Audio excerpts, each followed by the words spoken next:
kang mape-pressure dahil hindi naman contest ang buhay. Hindi naman required na dapat mas magaling ka sa kanila. Hindi mo kailangan higitan yung iba.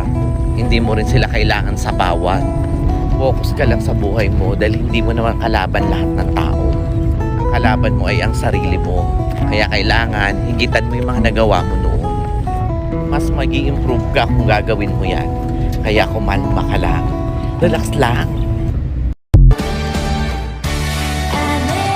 Konting sikap pa, kung ano man yung buhay na pangarap mo, basta lagi lang diretso yung pananaw mo at huwag ka magpapa-apekto sa sasabihin ng mga nasa paligid mo. Kasi kahit anong gawin mo, meron at merong masasabi. Bumaba ka sa buhay, sasabihin nila naging pabaya ka. Umangat ka sa buhay, sasabihin nila naging mayabang ka. Walang lusot, meron at merong masasabi ang mga tao sa atin. Kaya kung ano yung gusto nating gawin, hanggat alam natin hindi masama yun, gawin natin ang gawin. Alam nyo ang mga tao, walang pakialam yan sa proseso kung paano nyo ginawa, paano nyo tinrabaho.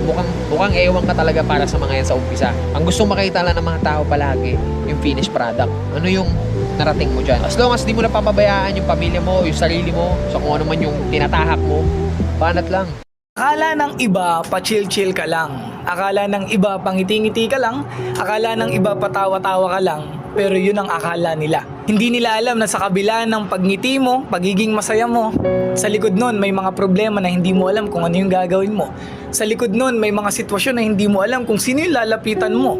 Wala naman kasi tayong ibang choice kundi ngumiti na lang talaga at tawanan ng mga problema. Kaya yung akala ng iba na pa-chill-chill ka lang, akala ng iba na wala kang problema, yun ang akala nila. Hindi ba pwedeng magaling lang talagang magdala? Kasi wala namang option kundi lumaban eh. Kaya ikaw na nanonood, alam ko sa kabila ng pagngiti mo, may mga problemang hindi mo alam kung paano mo susolusyonan. May mga sitwasyon sa buhay mo na hindi mo alam kung sino yung lalapitan. Ngumingiti ka na lang, nagiging masaya ka na lang. Gusto kong sabihin na ipagpatuloy mo yan, maging masaya ka lang, magpahinga ka lang, and then after nun, lalaban ka ulit. Ingat palagi, stay safe, and follow me. Lord, tulungan niyo po sana akong may panalo tong buhay na to.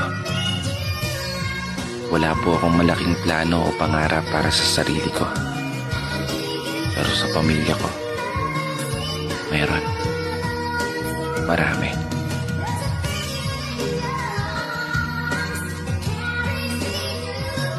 Tandaan mo, hindi ibibigay sa iyo ang pagsubok na yan kung hindi mo malalagpasan.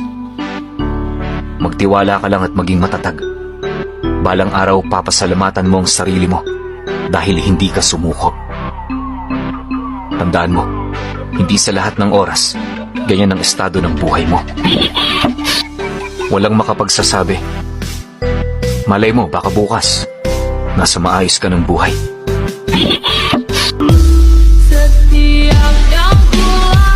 Alam nating lahat na mahirap ang buhay.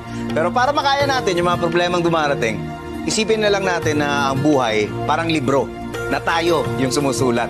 Bawat chapter, bawat problema, tayo ang gagawa. At kung nakagawa tayo ng problema, syempre, pati yung solusyon, kayang-kaya. Tayo yung mamimili kung ano yung gusto nating storya. Nasa atin din kung gusto natin na ang ending malungkot o masaya. Isipin mo to. Kung ang kapalit ng pagod ay may magandang kinabukasan na naghihintay, wala kang karapatang mapagod o makaramdam ng lumbay. Basta para sa tagumpay. Huwag kang magmadali sa buhay. Kung may mga gusto kang mangyari ngayon, baka next year pa siguro. God is always reminding us na meron siyang magandang plano sa buhay natin. Hindi natin alam kung ano yon, pero kailangan nating turuan yung sarili natin na magtiwala sa Kanya. Hindi natin alam yung mga gusto ba natin is mas nakabuti pa para sa atin. Or baka may mas better pa, diba? Masaya akong ginagawa to kasi para naman to sa pamilya ko. Para to sa anak ko. Pero syempre, malaking bagay rin sa amin kahit na papano sa aming mga tatay, nakakamustahin man lang tayo. Babatiin tayo. Pag uwi natin, may magluluto para sa atin. May mag-aasikaso sa atin. At yung kapalit naman ng mga paghihirap na yun, yung pag uwi namin, may ngumingiti sa amin na anak namin. Pinagmamano sa amin, makakalikang asawa. Sa mga ganong simpleng bagay, yun na yung mga nakakapagpatanggal ng mga pagod namin. Minsan may mga bagay na pakiramdam mo, hindi mo kakayanin. Totoo naman iba-iba ang talino ng tao May magaling sa math, may magaling sa sports. Pero hindi mo malalaman kung gaano ka kagaling kung hindi mo susubukan Yun ang unang hakbang at pag nandun ka na, dapat hindi ka sumuko. Kasi pag hirap na hirap ka na, pag tingin mo wala ng pag-asa, pag yung pakiramdam mo hindi mo na kaya, pero kinaya mo, doon mo masusukat ang galing mo. Pag gano'n na ugali mo, kahit kailan, hindi ka matatalo. Tuloy lang men, tuloy lang. Walang makakapigil kahit ano pa yan hanggat buhay ka, hanggat humihinga ka tol. Pwede mong abutin lahat. Yun lang naman ang bala natin dun eh. Hanggat humihinga, nakakagalaw, nakakita tayo. Kaya natin yan, kaya talaga yan. Depende lang talaga paano ka mag-iisip. Walang imposible talaga sa lahat. Pag mas pahirap na ng pahirap, pabitaw ka na ng pabitaw, asahan mo, kinabukasan makalawan, nandyan yung may magandang balita sa'yo o anong good news. Yun tol.